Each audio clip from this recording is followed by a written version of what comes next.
Hello, sisters. Welcome to She Talks.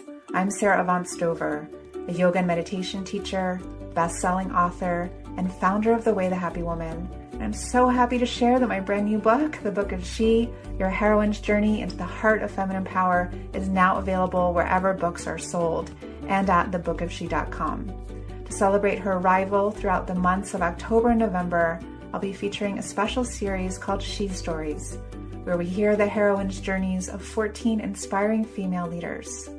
I'm so happy you're here, and I hope you enjoyed today's interview.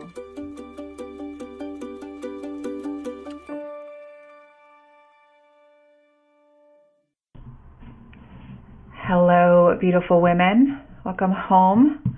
Welcome to She Talks. And today I'm speaking with Rochelle Schieck. I just learned how to pronounce Rochelle's last name, and I told her it suits her very much. It is a fun name to pronounce, Rochelle Schieck. And I've heard about Rochelle through the grapevine, and I had the chance to meet her here in Boulder a few months ago and to take a class with her, and it was really nice to connect in person. Rochelle's the founder and author of the forthcoming book on Koya, which is a form of authentic movement based on the idea that through movement we remember. It draws on the wisdom of yoga, the creative expression of dance, and the celebration and embodiment of the sacred feminine. So, Rochelle, thanks for being here and welcome. Thank you so much. I'm really, really honored to be here with you and for all the souls who chime in to listen. And Rochelle, we always begin our gatherings here at The Way the Happy Woman with a personal check-in to help us get more relaxed and comfortable with each other. So I'd love for you to share where you're calling from today and how you're feeling at the levels of body, mind, and heart. Thank you.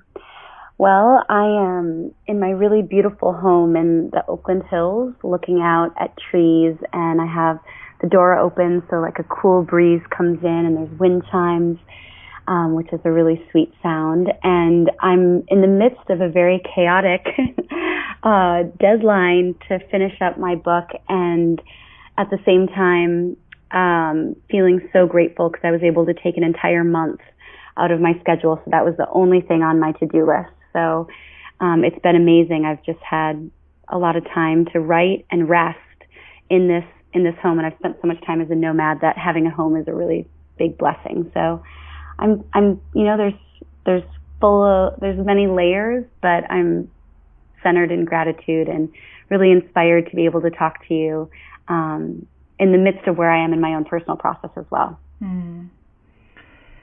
I took some time for myself as well when I was working on my 2 books, and it just made all the difference in the world just to have that little creative cocoon. Yeah, that's the perfect phrase for it. It really is like a chrysalis, where someone asked like, "How's your dating life?" And I was like, "Well, I haven't left the house in 3 weeks, so it's a little quiet." I don't have a dating life.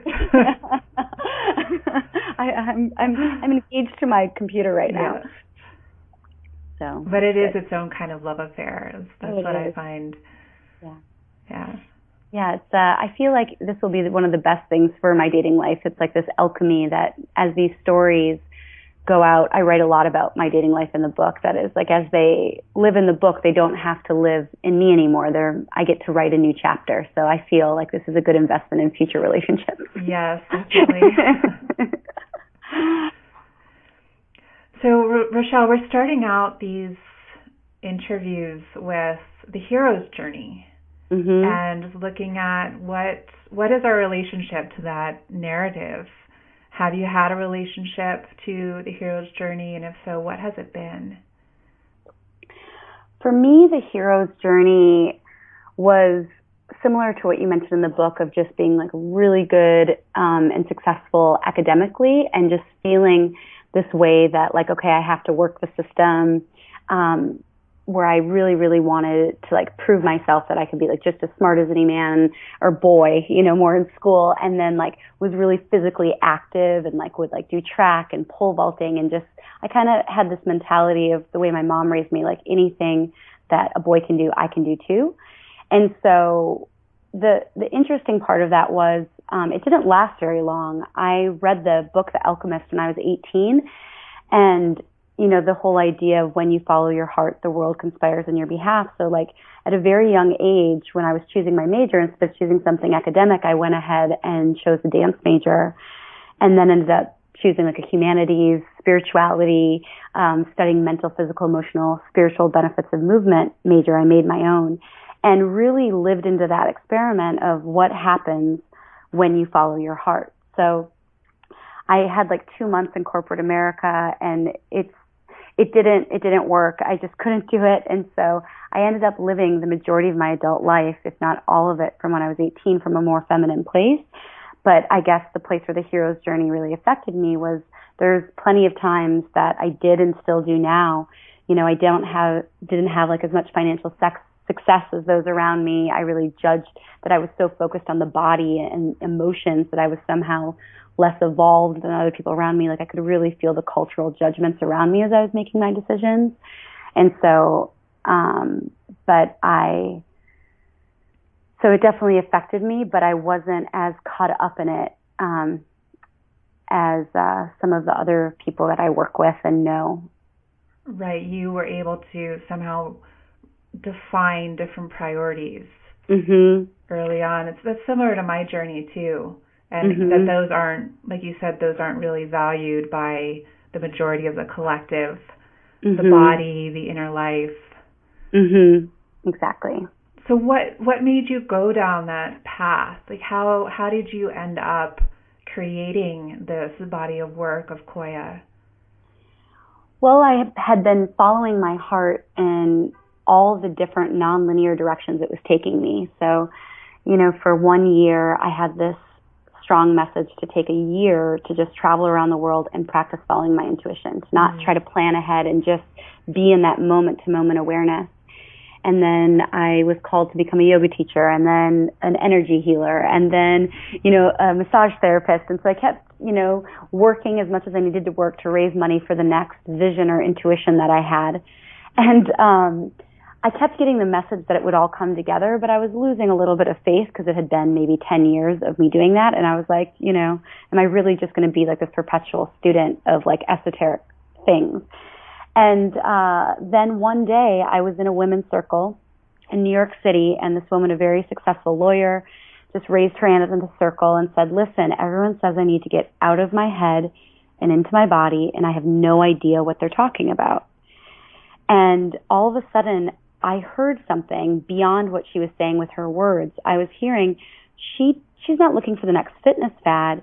She wants to know what it feels like for like to be in her body, to like have her spirit and her soul experience through her physical form. And all of a sudden I was like, oh my gosh, that's what I've been doing. That's what I've been learning. You know, I grew up as a dancer, been doing yoga for 10 years. I got into pole dancing, massage therapy, like all these things. It was all about reconnecting with feeling my connection to the sacred through my physical form. So I just raised my hand and I said, you know, I think I hear your question that it's not about like burning calories or it's just about coming into your body. And I was like, I can teach you. I was like, we'll do a class on Sunday nights. There'll be yoga, dance, sensual movement. And that's really how Koya was born 6.5 years ago, was just that moment where all the things I've been studying all of a sudden found this way that they could be presented as a cohesive piece. Beautiful. It's a really interesting and wise blend of these different traditions, and very accessible, I found. Yeah. Even though I have a lot of experience in those traditions, I feel that, just like you said, any woman could come in and kind of get into her body. And that's been the biggest blessing, and one of my intentions too is really to demystify the function of embodying the divine. Right. You know, it's like that it really can happen in 2 minutes, and it really can happen for anyone. And the heroine's journey is this process of embodying the divine. When you hear the phrase the heroine's journey, what does that mean for you? Well, the first thing comes up to me, I also really enjoyed Maureen Murdoch's book, and so I thought about that a lot and how that's inspired my own journey, and particularly the place where it came for me with that was a lot about like mothering myself, and then also realizing that I'm in a culture of like uninitiated mothers, so like initiating my mother in a way, and initiating other women by creating conditions where they can have their heroine's journey. And for me, Mother Mary is this huge archetype in my life. Like you make mention of Mary Magdalene coming to you in visions and experiences. It's always Mother Mary that's come to me. So when I think of the heroine's journey, I think a lot about this idea of mothering as metaphor, and that it's not only, you know, creating babies, but it's about creating things for the highest good of all. And what a practice that's been for me to really nurture myself like I would a child, and to really take the blame out of the challenges that I had previously had with my mother, to just see her as another soul that's evolving, and like love her with like the unconditional love that a mother, you know, archetypically has for a child, to extend that back. And it's just been so sweet to feel the mother energy, and feel it in a way that I haven't birthed children in this world, but that it's something that I've been able to take in. And so it's really the mother energy that comes to me the most when I think of the heroine's journey. I love that. I feel very much the same way, that my own journey has been about learning to mother myself, and to forgive and love my mother unconditionally, and also to create these spaces for women to mother themselves and to mother things in the world, even if they're not children, especially now that more and more women are deciding not to have children. Yeah, I was just sharing with my roommate the other day that I was seeing a lecture given by Jean Houston, and she said, you know, this is one of the first times on the planet in human history where having a child may not be what's best for the greater good of the world. You know, like they're like, just evolutionary wise, some women might be really called to create something completely, you know, whether it's their work or this or that, and that, and just to hold space for that it's, you know, we're just in really interesting times. And Rochelle, the heroine's journey really kind of strengthens, intensifies during periods of transition and crises. And these descents into the underworld. What has been a major descent in your life that helped you to become who you are today? Well, the truth is there's so many, but they tend to have a similar theme, and the theme has really been heartbreak. And there's a thread that weaves a few of them together, where I met a man that I was just head over heels with. Like, everything in our relationship on the surface was perfect, and we always wanted to have the same meal at the same time. It's like, what do you want for dinner? We both look at each other, and like a game would be like sushi, or, you know, and the next day would be like Indian, and like we always said the same thing at the same time. And that was just really one example of how our entire life was. We had insatiable passion for each other. We were both entrepreneurs, had a ton of freedom in our life, but there was always this feeling in my gut that something was off, and I could never pinpoint it. And I would go to him and I'd be like, I feel like something's off, like, what's going on? And he'd be like, you're crazy, everything's perfect, I love you. And I just kept feeling something was off. And then I'd be like, are you dating someone else? No. And I just, you know, but everything on the surface was so beautiful, and my lifestyle was so amazing, and I loved him so much that I kept overriding that voice, until 3 years later, where I was just like, he would go to the bathroom and my body would shake. And as my body would shake, I could hear this voice that said, check his phone. And it just was getting so intense in my body that I couldn't ignore it anymore. So I went to therapy and told my therapist, you know, I've self-diagnosed myself as an inability to receive love, probably because I never saw it as a child. And, I have this perfect boyfriend and I'm self-sabotaging it with these beliefs. And so she said, well, exactly what's going on. And then I told her what I just told you. And she said, it's interesting. It feels like you're a lot more concerned about trusting him and a lot less concerned with your ability to trust yourself. Mm. And she just said, if your body says check his phone, check his phone. Mm. So it was really interesting because it's like now I had permission from like a professional mental health person to do this. And so I felt, but it wasn't even that. It was just like, I felt so reassured just that she wasn't telling me that I was crazy. And so I did check his phone and he had a double life. I mean, it was beyond any sort of like, oh, he cheated on me once. I mean, it was so bizarre, the depth of deception that was happening. And at the same, as painful as that was, it was almost in hindsight, much later, I would come to really celebrate my own intuition because I actually didn't find anything that I hadn't questioned. It was, it's like, yes, he cheated on me, but there was, at the same time, a parallel truth that I was really betraying myself. Mm. And so, this was all happening as I was beginning to create Koya. So the irony here, the beautiful irony, is I'm training and teaching women to trust themselves while I am going against my own. And so I really had to do like an integrity check with myself. And I quit teaching and I enrolled in shamanic studies for 6 months.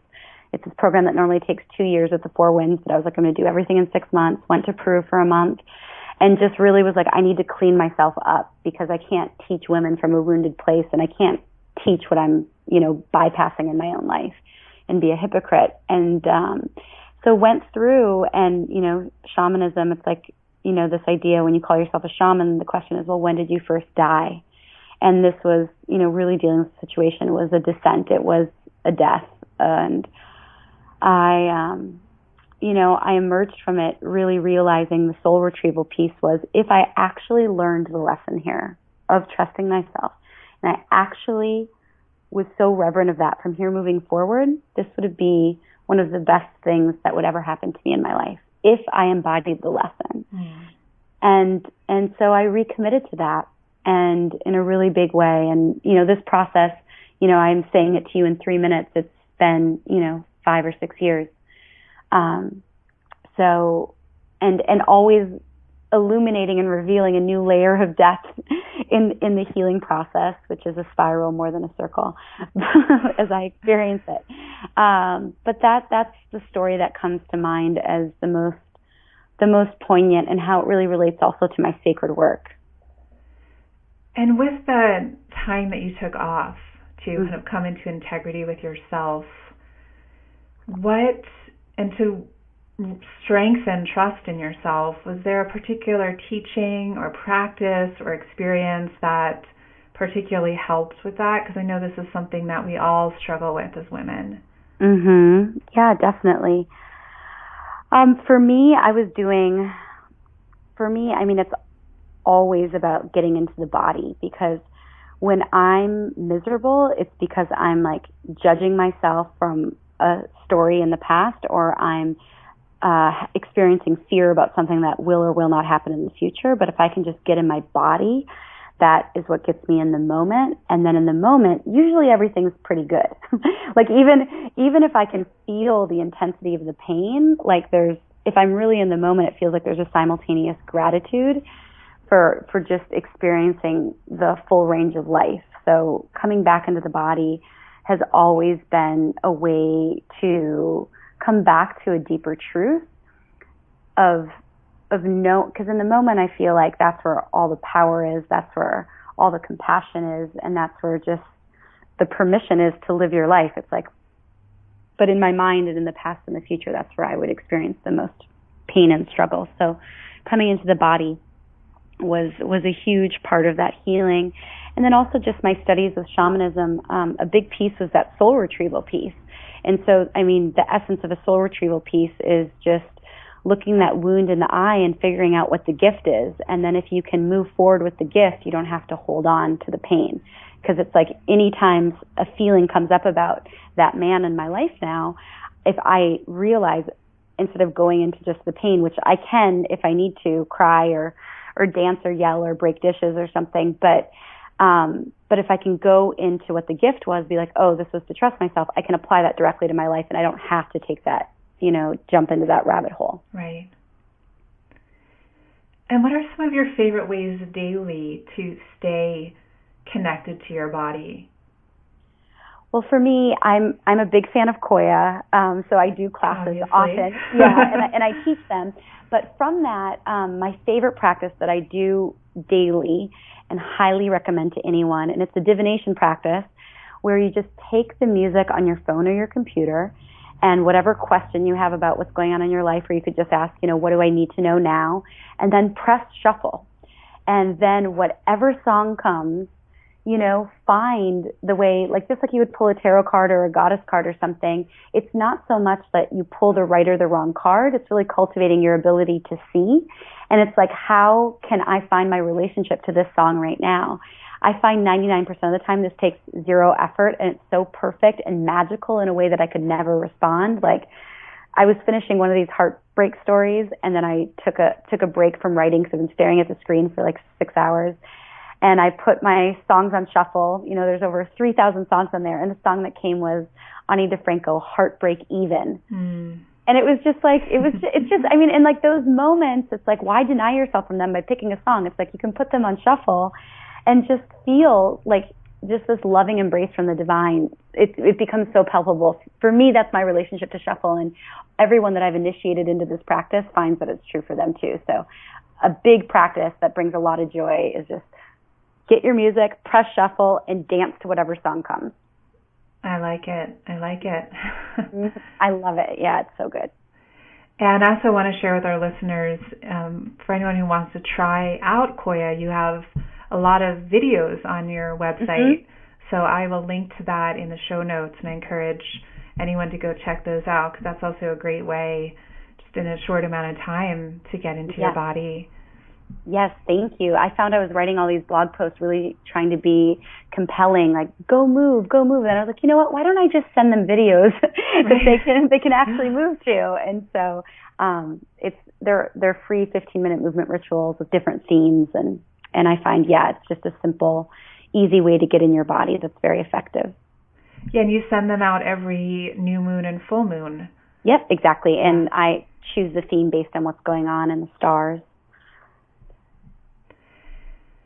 And we spoke about this before we started recording, and we already mentioned it a little bit in this interview, is our shared relationship with Mary. And what are some ways, this isn't something that we often talk about publicly, but what are some ways that you connect with the divine? And in particular, since you have such a strong relationship with Mary, what is that like for you? For me, there's things like I have her image in a lot of places. So, there's Mary candles and that I light every morning, and her image on my altar, and she's my screensaver on my phone. And so just that visual image is a big reminder to me. And I remember when I was in India and studying a lot about this concept of darshan, like the valuing of the senses, to be able to see something in that culture is equivalent almost to touch it. So I have a deep reverence every time I see her image. And then also I have a divination deck that is Mother Mary Oracle by Alana Fairchild. So that's one way. Another way for me that I love, when I went to go see Our Lady of Guadalupe's site outside of Mexico City, is on all the things that they sold there on the back. In English, it translated to, am I not your mother? And it's just kind of this idea as I went more into it. It's like, am I not your mother? Am I not taking care of you every moment? You can call on me anytime, anywhere. Am I not your mother? I'm always here. And so for me, it's, anytime I'm experiencing something really challenging, I'll just start saying, Mother Mary, Mother Mary, Mother Mary. But then I also just, when people are just curious about connecting with their guides, or if they want to talk to Mary, it's so simple. For me, it's like, calling your best friend on the phone. It's like you just call out.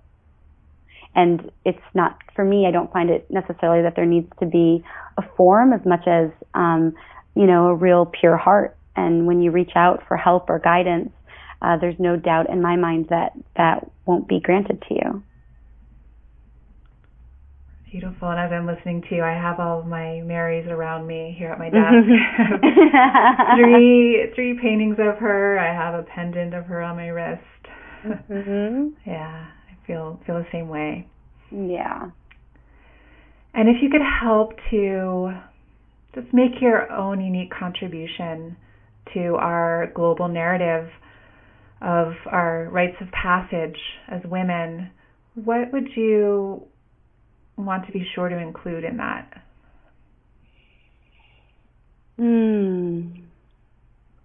What's coming forward in this moment is really the ability to honor the grief and to find opportunities to mourn loss and to see it as a way that we actually hold reverence for what has been our joy and our love, and not to collapse into the wound of grief, but to expand our heart and to trust love so deeply that we can hold the full emotional spectrum, that we can hold the depth of sorrow, and we can also hold the ecstasy of bliss at the same time.